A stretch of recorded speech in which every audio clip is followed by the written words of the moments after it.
Tonton video ini sampai selesai agar Anda tidak gagal paham.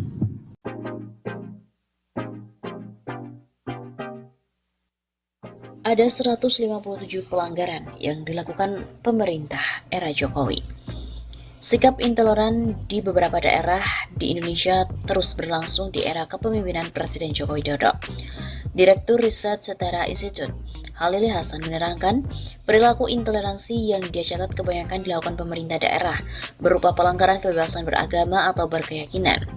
Dalam periode pertama pemerintahan Presiden Joko Widodo, pemerintah daerah merupakan aktor negara yang paling banyak menjadi pelaku pelanggaran KBB dengan 157 tindakan. Ujar Halili dalam siaran pers yang diterima oleh kantor berita politik RMOL pada hari Selasa 29 September. Ratusan tindak pelanggaran kebebasan beragama dan berkeyakinan atau KBB tersebut diantaranya dalam bentuk tindakan langsung atau violation by commission, peraturan intoleran dan diskriminatif atau violation by rule, maupun pembiaran yaitu violation by omission. Bahkan perilaku seperti itu diakui kembali marak jelang setahun pemerintahan Joko Widodo Ma'ruf Amin, di mana berbagai pelanggaran KBB dan ekspresi intoleransi menunjukkan peningkatan intensitas paling tidak dalam sebulan terakhir ini. Misalnya yang terjadi pada 1 September lalu, terdapat pelarangan pembangunan fasilitas rumah dinas pendeta di Gereja Kristen Protestan Pak Dairi, Kecamatan Napagalu, Kabupaten Aceh Singkil. Kemudian tanggal 13 September 2020 terjadi gangguan sekelompok orang intoleran atas ibadah terhadap jemaat HKBP KSB di Kabupaten Bekasi, dan pada 20 September yang terjadi penolakan ibadah dari sekelompok warga Geraha Prima Kecamatan Jonggol, Kabupaten Bogor terhadap jemaat dari Gereja Pantai Kosta Indonesia. Adapun pada 21 September 2020 juga terjadi pelarangan ibadah bagi umat Kristen di Desa Ngastemi, Kecamatan Bangsal, Kabupaten Mojokerto. Potret tersebut memperkuat fenomena terjadinya peningkatan tindakan intoleransi dan pelanggaran KBB di Indonesia. Sejak tahun politik nasional 2019, ada kecenderungan peningkatan ekspresi intoleransi dan diskriminasi terhadap kelompok-kelompok agama minoritas, ungkap Halili. Sepanjang tahun lalu tercatat 200 peristiwa pelanggaran KBB dialami masyarakat minoritas. Persoalan itu membuat Setara Institute mengutuk keras setiap tindakan yang menghalang-halangi penikmatan hak konstitusional setiap warga untuk beragama dan beribadah. Tindakan demikian tidak dapat dibenarkan dan nyata-nyata melanggar hak konstitusional atas KBB yang dijamin oleh Undang-Undang Dasar 1945, khususnya Pasal 28E ayat 1 dan 2, serta Pasal 29 ayat 2 Undang-Undang 1945. Lebih lanjut, Halili juga menuntut pemerintah menghadirkan, menjamin dan melindungi hak konstitusional warga minoritas, khususnya untuk bebas berekspresi dan juga beribadah.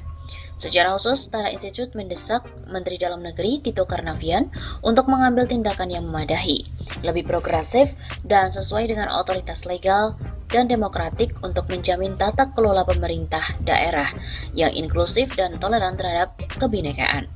Dalam catatan Setara Institute sejak tahun 2007, salah satu persoalan terbesar intoleransi dan pelanggaran KBB di Indonesia terletak pada level negara. Pemerintah selama ini lebih sering absen ketika para kelompok minoritas diintimidasi, direstriksi, didiskriminasi, bahkan dipersekusi. Begitu tutupnya.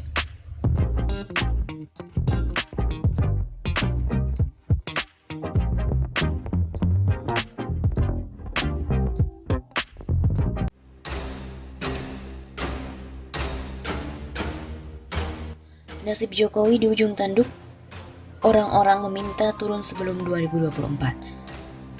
Nasib Presiden Jokowi tampaknya berada di titik nadir. Netizen mengungkapkan kekesalannya pada orang nomor 1 tersebut di sosial media. Bahkan, tagar turunkan sebelum 2024 menjadi trending topik. Misalnya saja pada akun @anto28 menyebut bahwa Jokowi sudah layak untuk turun dari jabatannya. Ia menyebutkan setidaknya ada 9 poin yang mendasari apa yang ia katakan. Misalnya, soal utang meroket, BUMN rugi, TWK pelemahan KPK, dana haji digunakan untuk infrastruktur, ekonomi anjlok, PPN sembako dan pendidikan, korupsi bertambah subur, pengangguran meningkat, meroketnya TKA dari Cina. Ada pula akun dari @yandiaksara yang menumpahkan kekesalannya terhadap dampak dari hasil Pilpres 2019 yang lalu. Nyoblosnya 5 menit, menderitanya bertahun-tahun. Lontong-lontong dasar. Begitu tulisnya. Kemudian ada juga akun dari Awalkoe yang menyindir gaji komisaris yang ratusan juta, tapi perusahaannya mengalami kebangkrutan. Ada gaji komisaris BUMN ratusan juta rupiah, tapi perusahaannya rugi mulu dibiarkan. Ada rakyat makan susah, tapi sembako mau dipajaki. Begitu tulisnya.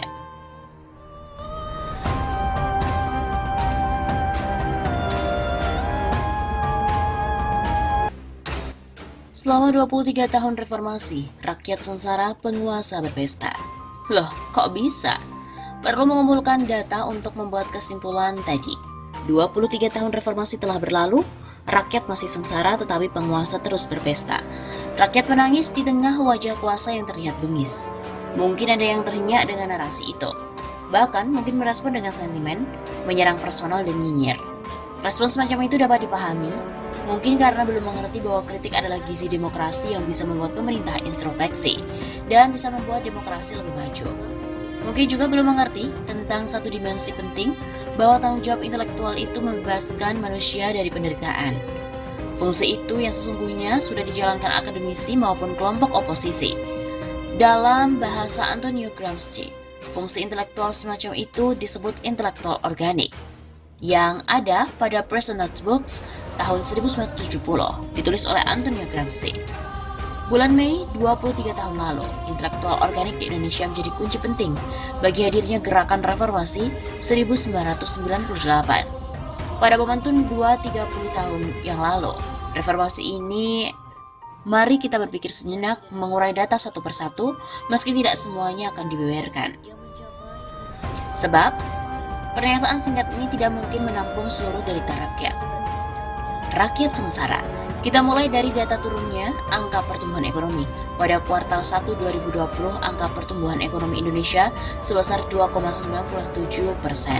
Pertumbuhan tersebut mengalami kontraksi 2,41% dibandingkan triwulan 4 2019 yang tercatat 4,97%. Itu maknanya konsumsi, investasi maupun belanja pemerintah mengalami penurunan. Kondisi ini menggambarkan bahwa masyarakat Indonesia mengalami penurunan daya beli. Bahkan, konsumsi lembaga non-profit yang melayani rumah tangga atau LNPRT merosot tajam. Dari sini sesungguhnya sudah mulai terlihat derita rakyat. Itu kuartal 1 awal tahun 2020, di mana angka pertumbuhan ekonomi turun drastis, tetapi belum minus. Faktanya kemudian dari awal tahun 2020 hingga kuartal 1 2021, angka ini pertumbuhan ekonomi kita berturut-turut menjadi minus. Indonesia memasuki jurang resesi ekonomi yang dahsyat.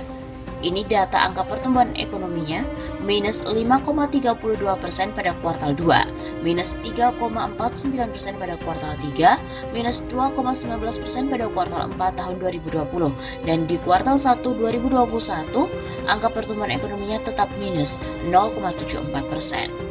Bayangkan 4 kuartal berturut-turut minus, itu artinya Indonesia berada di jurang resesi ekonomi berkepanjangan. Indonesia belum mampu keluar dari resesi ekonomi, kalah dengan India yang sudah keluar dari resesi ekonomi dengan angka pertumbuhan positif 0,4%, bahkan Indonesia kalah dengan Vietnam yang kini angka pertumbuhan ekonominya positif 4,48%. Indonesia tidak kunjung pulih, rakyat pun masih terus sengsara. Ya, penguasa berpesta sebab koruptor yang merugikan negara puluhan triliun rupiah dibebaskan. Sejak Undang-Undang KPK yang baru disahkan, untuk pertama kalinya dalam sejarah KPK mengeluarkan SP3, surat penghentian penyidikan perkara untuk koruptor BLBI yang merugikan uang negara triliunan rupiah. Itu permulaan, sangat mungkin akan ada SP3 berikutnya. Para penguasa bisa berkesimpulan, korupsi tidak apa-apa nanti juga bisa di SP3. Itu narasi pesta para penguasa, miris dan juga menyakitkan. Agenda reformasi untuk memberantas korupsi makin hancur lebur. Mereka berpesta di tengah remuknya harapan rakyat, berpesta di tengah rakyat sengsara.